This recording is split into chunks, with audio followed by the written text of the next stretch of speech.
那这边总统做一个比较清楚完整的说明哦。那第一个根据 LSE 颁授学位的相关规定哦，学位的颁授必须以成功提交论文为前提哦，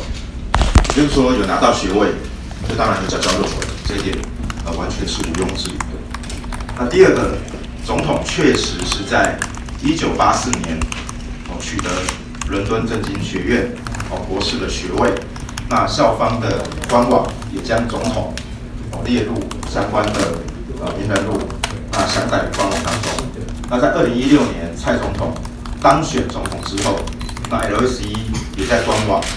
特别祝贺这个校友当选台湾的总统。那相关的这个网站，这个现在可以秀给大家看一下。等一下网址可以补给大家，就是 LSE 名人录。那大家可以看到，在台湾的部分，其中一位是俞国华，那另外一位就是蔡英文总统。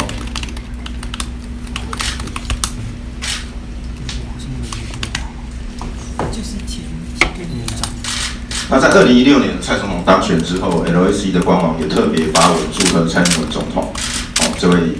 个伦敦政经学院的校友当选台湾总统。那这个内容目前也在官网当中。那等一下记者会后，我们也会把网址补给这个相关的媒体。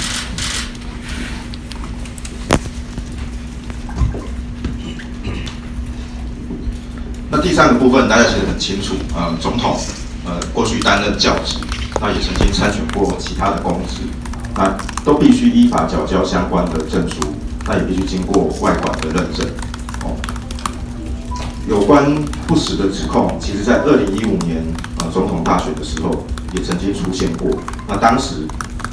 我们也去申请了这个伦敦政经学院的学位证书。我手边就有这个当时申请学位证书跟相关的说明的资料。这是2015年蔡英文总统申请伦敦政经学院的这个补发的学位证书，上面有伦敦政经学院的钢印。等一下记者朋友们也许可以再近拍一点点，上面有钢印就不可能是假的。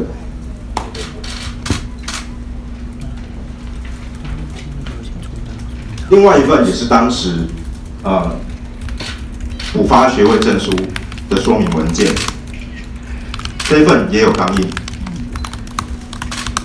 所以在2015年总统大选的时候有相关争议的时候，这个部分我们也已经跟 LSE 的校方做了完整、而且正确、而且清楚的这个说明跟相关的文件。那再来，我们要强调，过去这段时间，包括 LSE 的校方、教育部等相关的单位，都一再的已经有过完整的说明，但却没有办法阻止类似的抹黑跟不实的言论。那既然今天早上贺德芬教授在他的记者会当中也有提出，